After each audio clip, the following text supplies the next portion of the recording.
Yes, I graduated from UC San Diego debt-free, and no, I did not have a rich family, and no, my parents did not financially support me. Let me just give you guys a brief background. I was an international business major. I graduated August of 2024. I was supposed to graduate in June of 2024, but I decided to study abroad my last, quarter, I guess you would say, because I never got the opportunity to, so ended up graduating in August. I was also a transfer student, so I was only there for 2 years, which saved me a lot of money.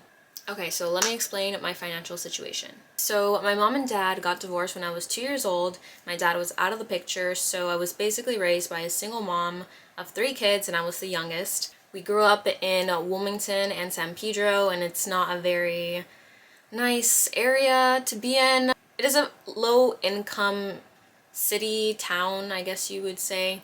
Ever since I was a child, I knew we weren't rich. We didn't go on family vacations. Maybe once in a while we would go to a restaurant like Benihana or Olive Garden, but that was about it. My siblings and I went to the Boys and Girls Club after school because my mom couldn't afford to get us a nanny or, have someone watch us. And when I got to high school, I just knew I wanted to go to college. My mom was able to get me into the Torrance Unified School District, and if you know where Torrance is in California, it is a very Asian populated city. So I feel like the high school that I went to was very academically inclined, and I think that's what also pushed me to want to go to college. I was not the shiniest penny when it came to academics. I definitely struggled, but I just knew I wanted to go to college. And once I turned 16, I started working at a diner by my house. It was probably like a 5-10 minute walk from me. And keep in mind, guys, I had no idea what tips were. I was just like, I need a job. My mom's like, apply to that diner down the street. So I went ahead and did that. I got the job and I started working. And after I got out of training, I remember my first day out of training, actually. At the end of the day, one of the servers was like, "Oh, I left your tip in the jar." And I was like, "What do you mean tip?" And I ended up finding out that the servers tip out like the hosts and the bussers at the end of the day for helping out.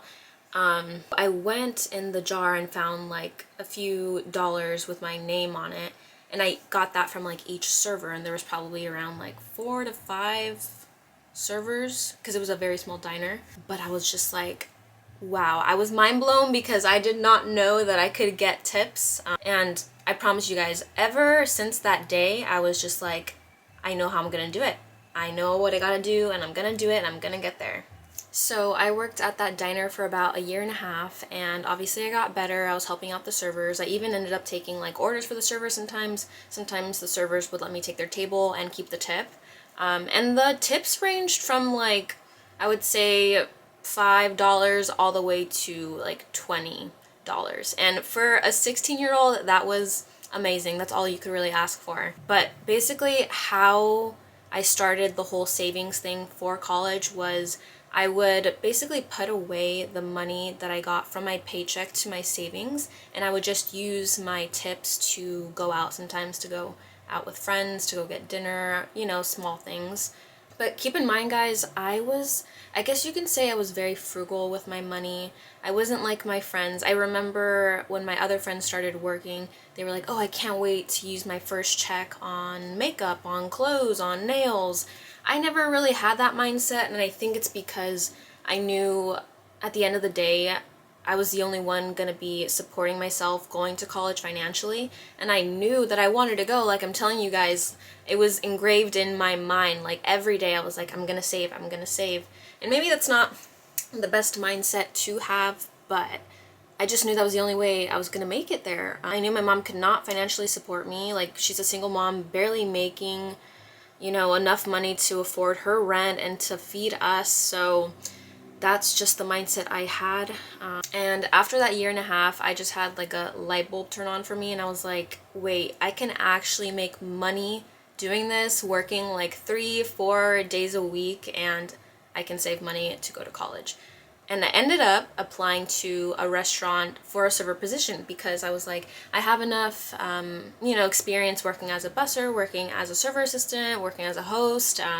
Why not apply to be a server? So I ended up applying at this breakfast restaurant to be a server. I got the position, and they are a little hesitant to hire on people who have never been a server, but I think I just did really well, and I kind of said that I know what it takes, and they needed people. They hired me.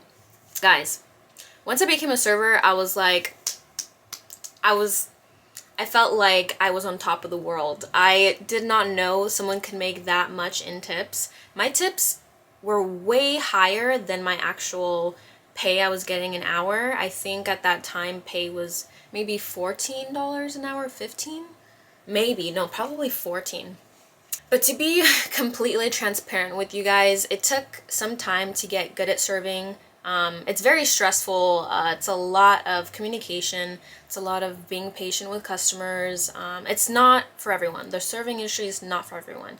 But I promise you guys, it teaches you so much on how to just develop your interpersonal skills. Really makes you grow as a person. I'm actually very grateful that I was able to enter the industry at such a young age. I didn't even know that this industry made that much money. And at the breakfast restaurant, I was probably managing around 5 to 7 tables at a time, which is a lot. But when you think about the amount of tips you can get, you're just like, go, go, go.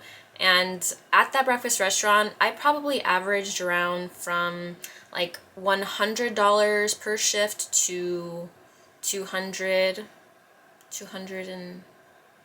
I don't think I ever exceeded. I can't remember making 250 at that place.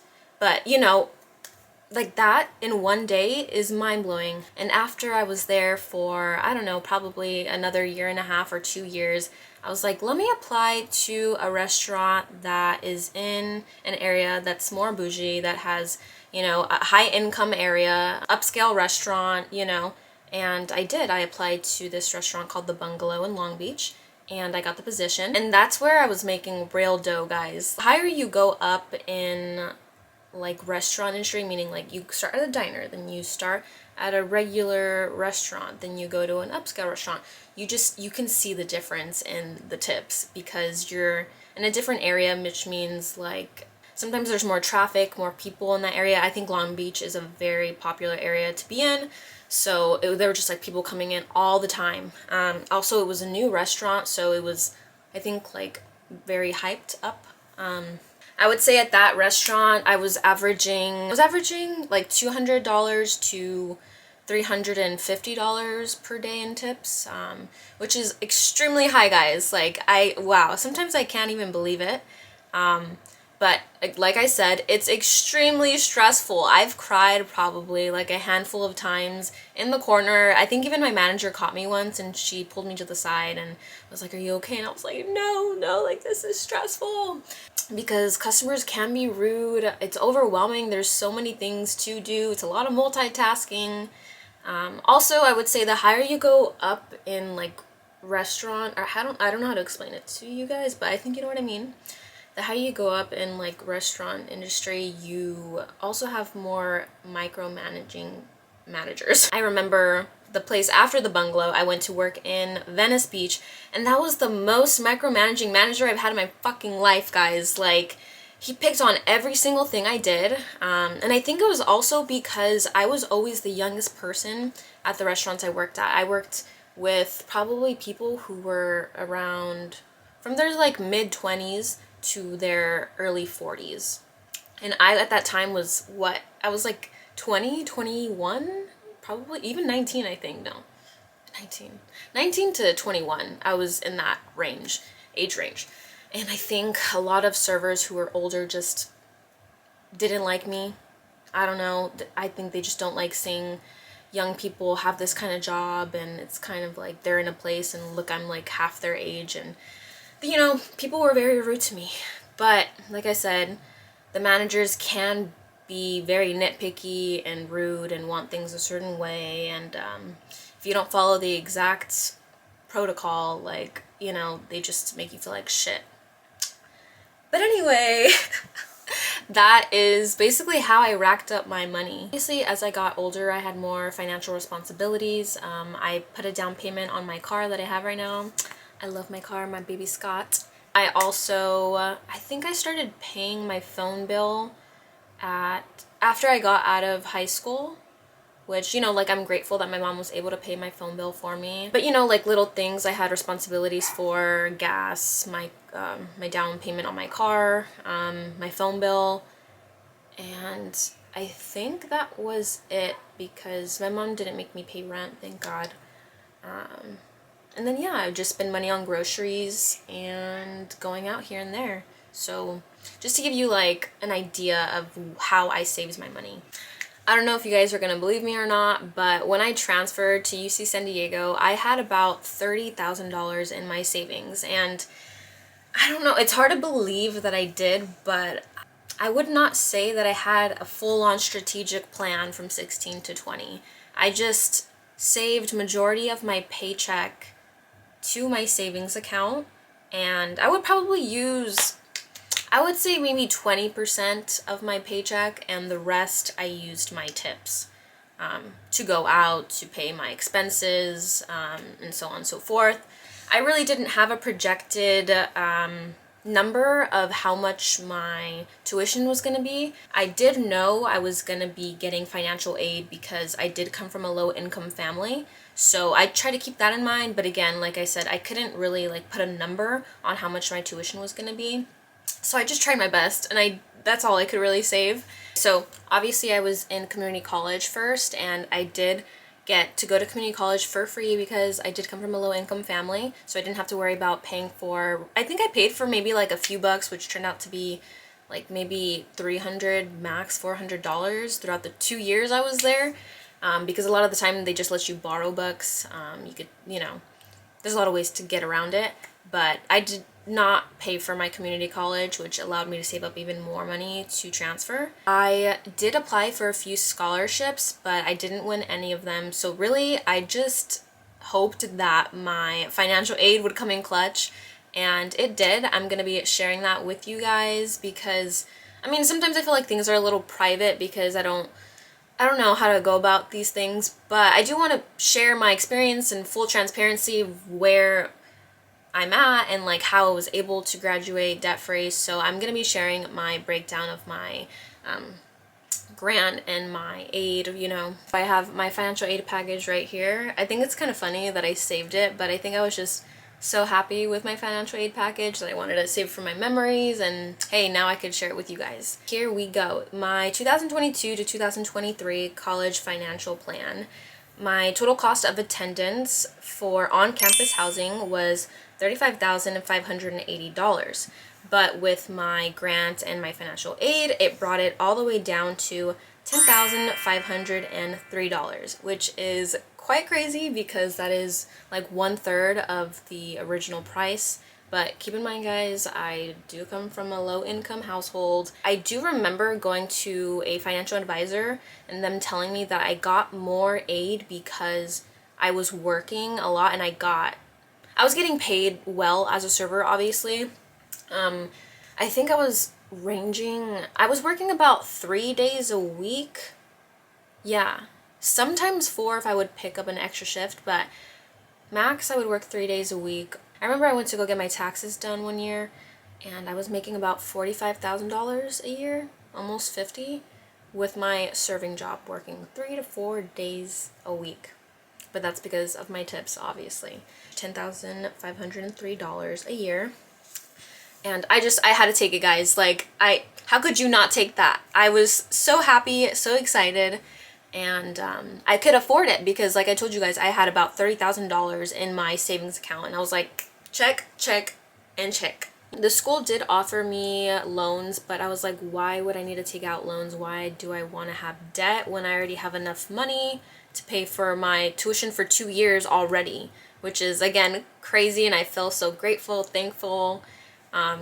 But yeah, I knew that being able to pay it on my own would make me just so much more proud of myself and not having to rely on my family. And I wouldn't even want my mom to pay a penny for me because it's not a good feeling when when you know your parent is struggling. There was a time where I felt bad because I was probably making just as much as my mom, maybe, no, yeah, probably just as much as my mom, and obviously she had way more expenses than I did.